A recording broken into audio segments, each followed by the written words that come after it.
Greetings everyone, welcome to Chess Advanced, and this game was played in 1973. With the white pieces we have the magician Mikhail Tal, and with the black pieces we have Michael Steen.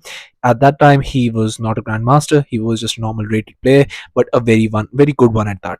And he went on to become a grandmaster, but it happened in later years. But he is facing the magician, so it's going to get very difficult. So without further ado, let's start with this game. Tal starts with e4, we have c5, definitely a fighting opening. We have knight to f3, d6, just e4, going for the central thrust early on. The main line, c captures, knight to f6, and just knight to c3. And we have a6, going for the knight of variation, and we have knight captures. Here just going for bishop to g5, e6, and his just f4. F4 just says, Tal is just saying basically that he's ready for an attack. How are you going to stop me? And here we have just knight bd7 by Michael, but just queen to f3. And here we have queen to c7, but here just going for a long side castle by Tal. And here an immediate b5 by Michael Steen.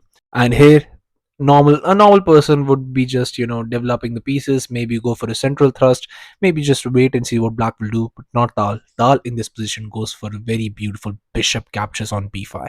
He sacrifices a piece for some very nice development. Here a captures, knight captures, attacks the queen and the pawn.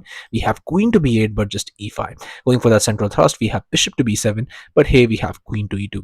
And here we have d captures, queen to c4, not even bother to recapture the pawn. And now you have to understand there are very nasty things that could happen in the position, and you have to be very much careful. In this position you have to play this bishop to e7, and only after knight to c7, forking the king and the rook, you play king to f8. And it looks like you're losing, but here the best move in this position is rook captures on d7, sacrificing the rook. And here after knight captures, now you go for this very nice rook to d1.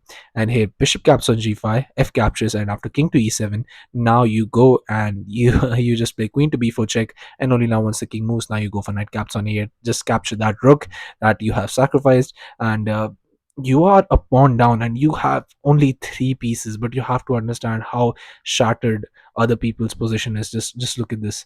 I mean, it's just impossible to do anything, and engine actually gives it a draw.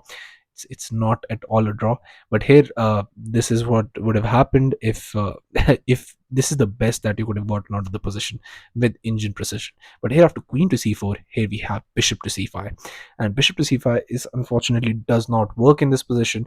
And here Tal shows you why. Tal goes for this spectacular bishop captures on f6, and here after g captures, he does not wait. In this position you could normally just develop and wait and see, maybe just give just a few tempos to the black king, to Michael. But he's not going to do that. He goes for rook captures on b7. He sacrifices the rook, and after bishop to e3 check, king moves, king captures, and just rook to d1 check, here just bishop blocks.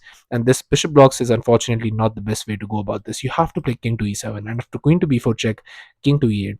And just to show you an insane line in this position, you can go for this very nice f5. It is such a beautiful move in this position. People don't even realize how amazing this move is. Bishop to d5, but now you go for this rook captures on d5, sacrificing another rook. E captures, but now here just knight captures, rook to a7. Here just grabbing that piece, because that's the only thing you can do. You can try to create some sort of defense with jumping with the rook, but here after rook to d7, now you play this a4, just making some room for the king, just in case when you move the knight, that check comes, you don't want to get back rank mated. Queen to b6, but now comes knight to c4. And here after queen to d8, knight to c6 check, king to f8, but here just going for knight to c8 check, a very nice discovered check. And only now once the king moves, you get queen to g4 check. And here after king to f8, most likely you're gonna get this threefold repetition. And but Tal isn't here for draw. After rook to d1, his opponent unfortunately could not find the best move. He went for bishop to d4, and it just simply does not work, because Tal goes for f captures on e5, f captures, and here just knight captures on d4, just grabbing that piece. And here after e captures, just queen captures on d4 with a check. King to e7 was paid, and a normal person, you could go for this, but then the king runs away, and you don't want that to happen. So here just queen to c5 check, but now once the rook moves, now you have rook to f1 check. And here comes just king to g6, but now just queen to e7. And this is threatened. I mean, how are you ever going to get out of this? The best way, I mean the absolute best way that you can do in this position is queen to e5. And here after queen caps on f7, now you play this king to g5, but here after g4, king to h4, just getting the king to h4. I mean, no one can even think of a defense like this. And it's not a defense. I mean, eventually you're going to lose, but yeah, you'll have some chances to maybe, just maybe, if Tal blunders, then maybe you can have something. But here after queen to e7 check, king to h3, but now here queen caps on b7, just grabbing that piece just in case the attack doesn't work. Rook a to f8, but now you don't want to trade, so rook to g1. Also, this is an idea. Queen to g2, here just h5, but queen to g2 check. And after king to h4, you have this very nice knight to e4, and it's absolutely amazing because here after queen to f4, you play queen to e2, h caps on g4, queen to e1 check, king to h5, but just h3. And here after knight caps on here after g3, you play knight caps on g3 with a check, king to h6, queen to e6 check. And here after rook to f6, you have this queen to e2, king to g6, and now you play this spectacular queen to h5 check, king moves, and here just the very nice rook to d1.